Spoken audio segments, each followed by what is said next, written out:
Todd Power Rank City Signage. Yeah! Alright, today we are going to be power ranking the signage in Philadelphia. As it's the 4th of July, Independence Hall, happy Independence Day to everybody. Alright, let's take a look at the criteria for how we're doing this. So an S-tier city would be a name brand major league city signed over an intermediate city, or an awesome level of thought and creativity employed by the state DOT, and have it be over 100 miles away. Also, anytime you sign Lawrence. A tier, a minimum 100K in the city and or 200K in the metro. Major and useful interstate junction should be there. Major league city or state capital or home of a major university should be at least one of those things, and it should be 100 to 300 miles away. B level is going to be an acceptable, reasonably well-known mid-sized city, preferably with a major interstate junction and over 100 miles away. And an A city that's 50 to 100 miles away. Also, the default inbound control city within a metro. C tier is going to be nearby mid-sized or secondary markets. Also, states when a city would work better. That does not apply to Chicago, where states work fantastically. D tier is going to be suburbs or cities in the same market on a 2-digit interstate. F tier, small towns that no reasonable DOT could expect anyone outside of the region to know, or just nothing. And L tier will be Lyman, and what have you. You're watching Control City Freak. This is the YouTube channel where we talk about highways and the places that they're signed to go to. If you dig this kind of content, why not give us a like? And if you really like it, why not subscribe? Yeah, subscribe. Okay, first we're going to talk about Interstate 95, the big boy in Philly. So, Maryland may have drawn first blood. This is a pretty egregious sign in Maryland heading toward Philadelphia. So we're getting Wilmington 26, New York 147. I understand putting New York on the overhead signs in Baltimore if you're only going to sign one city, because the split for New York is before you get to Philly. But on 95, once you're there, you're like 50 miles away from Philly at this point. Philly should be on every mileage sign going in. Just the way I-5 has San Francisco and Sacramento, Philadelphia should be here as well. In Delaware and then in southern Pennsylvania, we're getting North Chester and Philadelphia. So throwing Chester on there kind of diminishes things, but at least Philadelphia is there. We're looking at the skyline of Philadelphia right by the stadiums, and this was requested by Colonel Potter. Thank you for that request. Colonel Potter requested that on the Patreon, and anybody with a Patreon membership can make requests depending on the level you're at, how many you can, and I appreciate all of those who do. You can also make requests the old-fashioned way with a $5 super thanks. That's open to anybody, or you can just give me a $5 super thanks just cuz, or more. Appreciate all of those of you who do that. I'm not sure right now what our next available video is because I'm recording this well in advance. You'll have to check the description of this video or the post section of this channel to find out. Alex requested a look at the new Spectrum. He wanted to show the Philadelphia Wings sign on there, so I believe that is the Wings sign there next to the sign for the Flyers and the Sixers. Thank you for that request. Back to Control Cities. Once we are in central Philadelphia, or near central Philadelphia, 95 is just signed north for nothing. That's lame. We saw 676 is headed for Independence Hall, so here's my picture I may as well throw in since it's the 4th of July and all. Random interchanges now. Down here, we're getting 95 North Trenton, and I hope this is just a holdover sign from when 95 used to go there, but since 95 no longer goes to Trenton, that's pretty bad. And finally, in the northern part of the metro, we're getting East 295 sign for Trenton, 95 to New Jersey Turnpike, New York. So finally, an overhead New York sign. Coming south through Philly, it's not much better. In downtown Philly, we're getting South 95 for Philadelphia International Airport. It's not even that major of a hub. Once we get the exit for the airport, now we're getting 95 south for Chester and Wilmington. And Baltimore has reasons to sign New York over Philly, again, because the split is south of Philadelphia. But not signing Baltimore at all is just ridiculous. Once we get to 322 in Chester, we are now signed for 95 South Wilmington, which is in the Philly metro area. It's not that far away. Absolutely should be Baltimore here. Terrible job. Now let's look at the other big interstate in Philadelphia, Interstate 76, the aptly named. I'm starting out way out on the turnpike in Breezewood at the 70 split, and 76 is signed for East Harrisburg, which is fine. But I wouldn't really shed any tears if they started signing Philadelphia in Pittsburgh and signed it all the way. That'd be kind of cool. In Harrisburg, we are signed for Philadelphia, so that's good to see that. We leave the Pennsylvania Turnpike, and we are now signed for Philadelphia and Valley Forge. 276 signed for nothing here, but we'll see more 276 stuff later. 76 East now signed for Central Philadelphia, and that's fine. US 1 is exiting here for Roosevelt Boulevard. Southbound US 1 goes to City Avenue, and this was requested by Boss King Inc. He's always thought it's a nice sign that makes things a little brighter while driving by, so thank you for that request. I don't really have anywhere else to put this in, so I may as well throw this in here. Boss King Inc. also requested this I Hate Steven Singer billboard because it's a Philadelphia staple. This sign is for a jewelry store, so thank you for that request as well. And as long as we're doing random stuff, here's my second favorite statue in Philadelphia after the Rocky one. I saw this one time I went to Philadelphia. Hilarious graffiti there. Continuing on 76, once we get to the Walt Whitman Bridge, 76 is signed east for Atlantic City, and that's good. A little further down, 76 is signed to New Jersey 42, Atlantic City, but this is the very end of I-76, so I have no idea why the 76 shield is even there instead of just a 42 shield. Coming back west, 76 is signed Walt Whitman Bridge and Philadelphia, so that's good signage.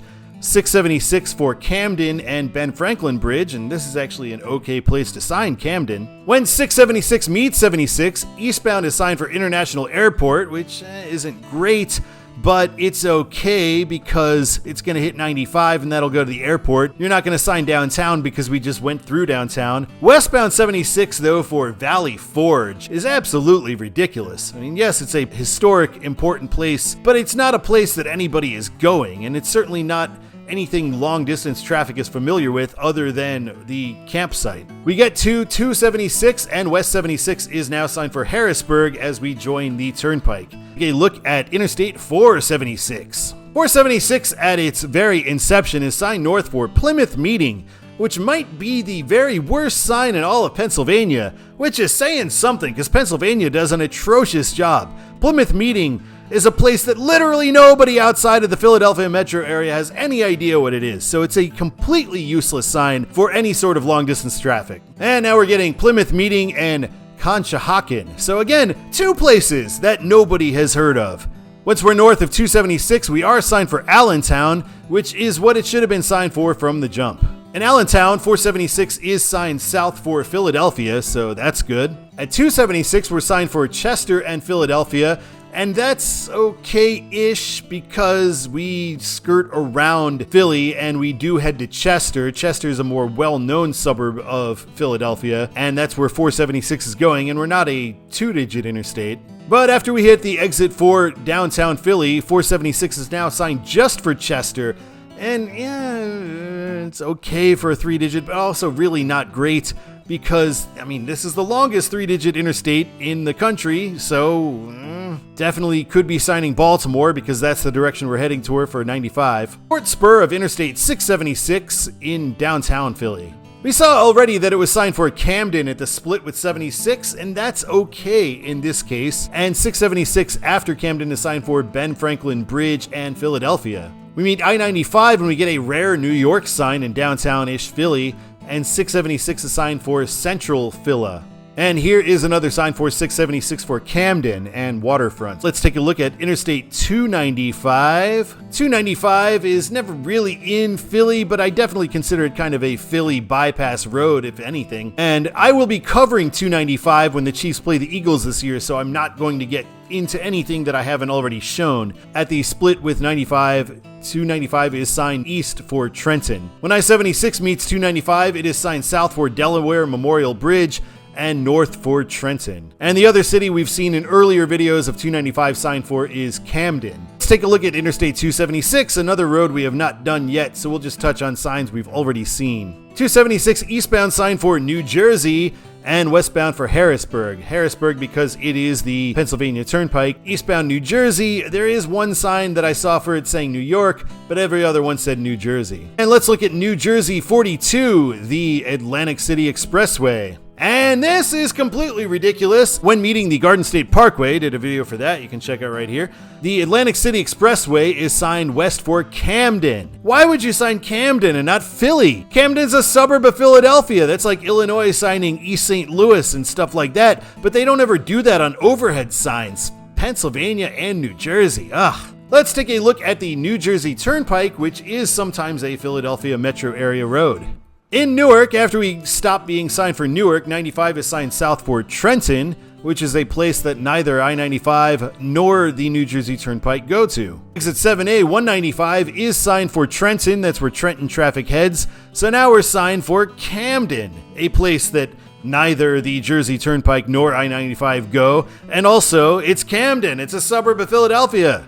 Exit 695 leaves to 276 Pennsylvania Turnpike in Philadelphia, and we are signed south for Camden and Wilmington. So we get Wilmington instead of Delaware Memorial Bridge, so that's something, but Baltimore is what should be on that sign. We do see northbound the Jersey Turnpike is signed for New York City, so that's good. Take a look at 322, just a short look at a funny part. So 322, I did a video on that recently, you can check out over there. At the Commodore Barry Bridge, it is signed for New Jersey. Why give a place name when you could just sign the whole state of New Jersey? Even more ridiculously, coming in the other direction, 322 westbound Commodore Barry Bridge is signed for Pennsylvania. Not the giant city in Pennsylvania that's right near there, no, just Pennsylvania.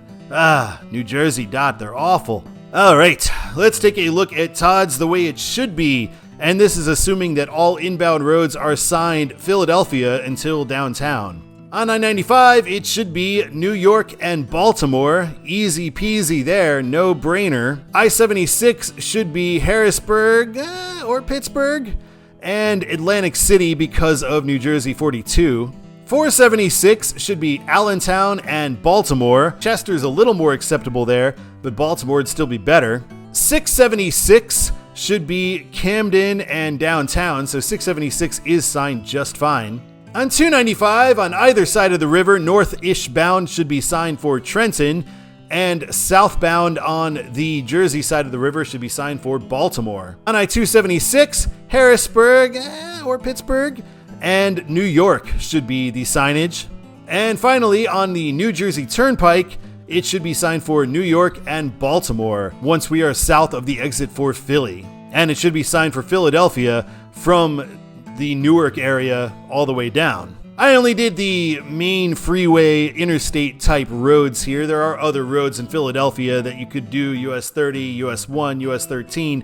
But if they do this badly on the interstates, I mean, what's the point of looking at the other ones? To look at the tier chart for Philly, I had New York-ish in the S tier. I mean, they sort of signed New York a little bit here and there, but they should be signing it sooner, and New York would be an S-tier city kind of automatically, but because of the way that they sign it, you'd almost put it in the B tier because of that. Harrisburg would be an A-tier city because it is the state capital. Trenton is also a capital, so should be kind of A-tier, but it's also so close. It's like kind of within the metro, so I can't put it higher than B tier. Atlantic City also. New Jersey by default is going into the C tier. It should not be signed New Jersey. Pennsylvania would be in there too. And the D tier is pretty crowded this time around. We're getting Camden, Wilmington, Chester, Valley Forge, and Delaware Memorial Bridge. And the only reason those are D tier things and not F tier is because enough people have heard of them, but not because of their own Control City merits. And finally, F tier, I would put Plymouth Meeting and Conshohocken, because those are places that nobody outside of the metro area knows and absolutely should not be signed. And for a final grade for the city of Philadelphia, it's a wonderful city with terrible signage. Might be the worst signed major metro area in the United States, so I have to give Philly a D. Thank you so much for watching this episode of Control City Freak. I really appreciate it. This was fun talking about Philly. Like I say, Philly is a great city. I've been to Philly a couple times. I love hanging out there. It's super fun. But oh, is the signage bad. Until next time, my name is Todd, and keep on trucking.